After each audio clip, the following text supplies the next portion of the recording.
All right, I've seen the comments. Where's your spinner belt, Tom? Where's your rubbish spinner belt gone? It's dead. It's dead. It's dead. Find out tomorrow. Put the logo on it, you know. Put the logo. Don't make it spin. You insufferable. Oh, what are you, 6? You sound like my mother. Oh. Here's some news. A lawsuit has been filed against WWE. An NXT star has revealed a new look. And we have details on a rumoured title match for Wrestlemania. We'll get to that soon. We start with lawsuit news. A lawsuit has been filed against WWE from Robbins, Geller, Rudman and Dowd LLP regarding WWE's ties to Saudi Arabia. This could be potentially quite a big story. Yeah, there's I think 7 years left on the WWE Saudi Arabian deal. There's all sorts of rumour and innuendo surrounding the deal. There was the issue at the airport, and then there was the reports that it had something to do with the company not being paid. There's a lot of hearsay, but unfortunately we're obviously never going to know the full truth, I guess, unless it goes to court. And this is part of the reason why this has gone to court in the first place. So the lawsuit is a Class A. The lawsuit is filed on behalf of purchasers of WWE Class A common stock. So it's during the period of February the 7th, 2019, February 5th, 2020, and it alleges violations of the Securities Exchange Act of 1934 by WWE and certain of its senior executives. I'm going to talk through what this basically claims. I was going to say it just evolved into me and in front of the accountant, and he keeps saying the word tax, and I'm like, yes, I will pay a tax. Thank you. That's why I just talk to my accountant in emojis. The lawsuit claims the defendants failed to disclose that WWE was experiencing rising tension with the Saudi government and a breakdown in negotiations over a renewed broadcasting distribution deal. So obviously, when they had the quarter report where they kind of dropped into the quarter report, oh, by the way, we're owed some money from Saudi Arabia and there's been some issues with TV deals. The fact they kind of just dropped that in. Rather than being transparent. Yeah, so that's what that means. Also, the lawsuit claims the Saudi government and its affiliates had failed to make millions of dollars in payments owed to the WWE pursuant to existing contractual commitments between the parties. So obviously that's to do with the money that is allegedly owed by Saudi Arabia government to WWE. The OSN TV network that carries WWE TV terminated the broadcast of WWE programming in the first quarter of 2019, despite a contractual obligation to continue such broadcasts. So they just switched it off. Didn't really tell anybody. That's just weird. Very strange. OSN is an international sports television provider, I think, as well, isn't it? I believe so, Yeah. yes. Also, they rebuffed efforts to renew a distribution rights agreement. And also, WWE, this lawsuit claims, did not have the ability to expand operations in the Middle East or within Saudi Arabia, as had been represented to investors. So they said, we're going to expand the business. And really, they haven't had the clearance to do so, apparently, allegedly, according to this lawsuit. So they've overpromised and underdelivered is sort of the long and short of it. And then there's a lot of also muddy ground in the middle that needs to be filtered through to find the actual truth underneath.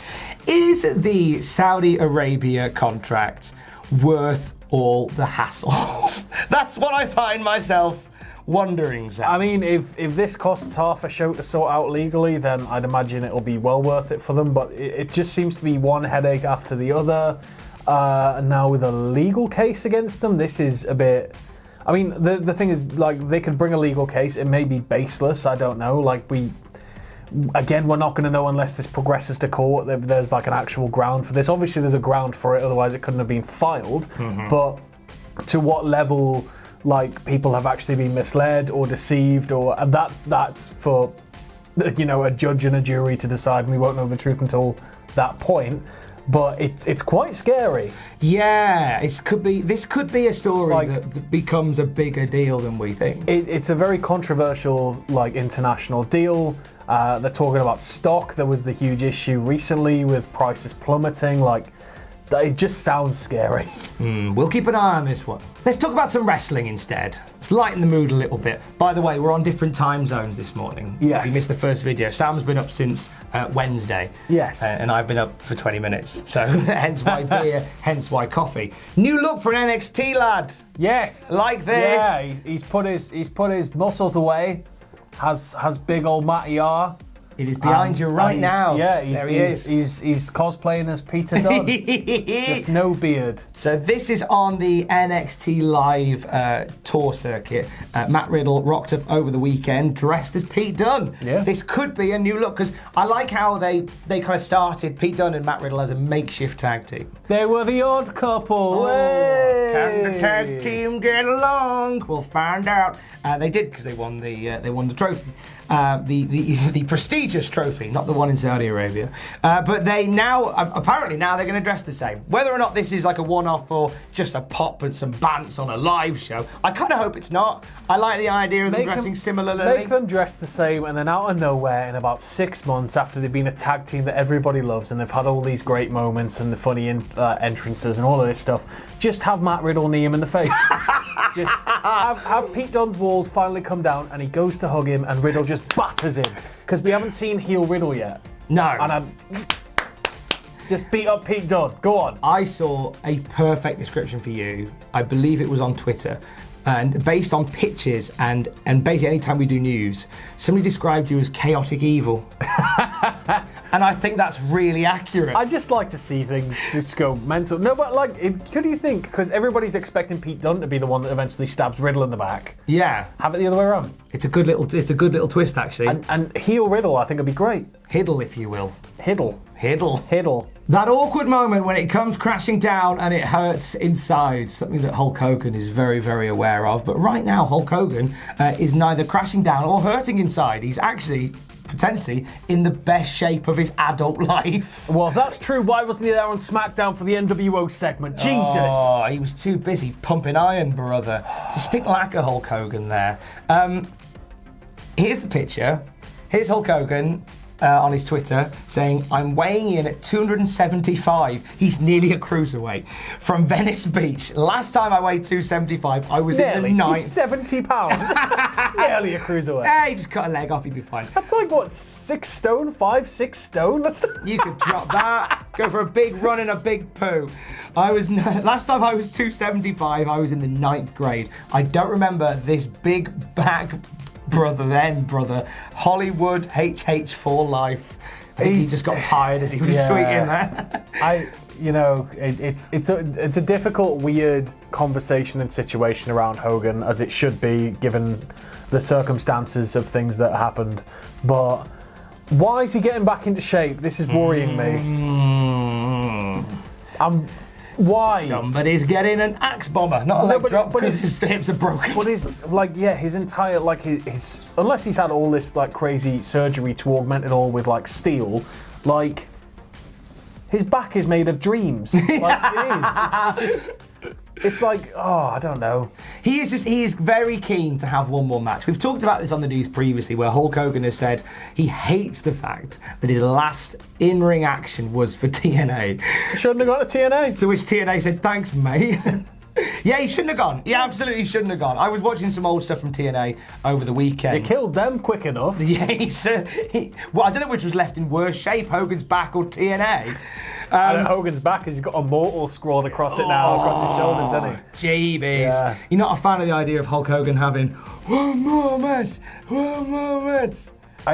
I can see him doing a Mania segment, like Mania 32 when The Rock came out, and then there was the Wyatt family, and then Cena came back from injury, and they had that little thing that happened, a little quick promo that turns into a mini fight with the faces all standing tall.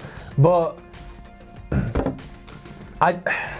it's just going to be awkward, regardless. So, don't give him a match, give him a segment, because then the segment can be done in a minute and a half. Done. Just 1, 2, 3, brother, prayers, vitamins, all that. Hit, pin. Well, not even that. Leg drop, pin. Mild cheer, and then get in the back and crack on with the night. Don't give him a featured marquee match. And it's going to happen in Saudi Arabia, isn't it? Of course it is. Make that money, brother. And finally, the road to WrestleMania is nice and clear now. We have pulled away from the abandoned gas station that was Elimination Chamber, and it is all speed ahead to the Raymond James Stadium. We have a rumoured title match occurring at WrestleMania. Nothing confirmed, but... Go on then, tell us. Oh, tell us. You know those women's tag team titles? Yes. How about we defend them at WrestleMania? Okay. How about we get... Is it going to be Alexa Bliss and Nikki Cross? No, a legendary tag team. Okay, that's weird. How about Natalya and Beth Phoenix together again? Okay, well, I could see them take it. But it was a weird thing, like, so this week before the NWO were revealed on Moment of Bliss to open SmackDown, Alexa and Nikki just, like, the first thing they mentioned on SmackDown was, oh yeah, Kabuki Warriors, those belts are supposed to be defended across brands. Like, what are you doing? We want a shot. And so I was like, maybe they'll pepper that into Mania, but now, no. Apparently it's Beth Phoenix and Natty. So this basically comes as a result of some earlier backstage rumblings that Beth Phoenix would like to get back in the ring over the WrestleMania week, obviously as part of the main show. Natalya at Elimination Chamber did an interview backstage where she talked about Beth Phoenix, saying she was worried. She kind of reminded the audience that they used to be a tag team, which has therefore set the wheels in motion once again that potentially come WrestleMania, we see the Glamazon and Natalya team up again. No, this is all a big swerve. Oh, it's no. going to be, they're going to make you think this is back. going to happen. And then Oh, here we go. And then who's dying? And then during Randy's match, she's going to come out and just have his life. She's going to like just beat Randy up and Pillmanize his face. I genuinely want you to book WrestleMania this year. Oh, you've already booked a match. I might take a stab at just a random Twitter thread and/or video. You don't need to, mate. Just tweet as you normally do, and stuff will happen. Do you know what? It's your fault that the Fiend has come off the rails. 100% your fault, because you were there going, "Hey, Goldberg, look at Roman Reigns." I didn't say, "Hey, Goldberg." That was Snitch Taggers. Snitch Taggers got it to Roman, and then Roman tweeted, and Goldberg took the piss out of him. Not my fault. Sound Driver. Not my fault. The end of the Fiend. The fault of Bill Goldberg for not being able to bite his thumbs, I guess, because he wasn't talking, he was typing. It's your fault. You set the wheels in motion on that. You put petrol in the car. I resent that. I resent that. Petrol that in the car, and then I will see you in court. I'll see you at WrestleMania. Book that, Dano. Have a blessed Monday.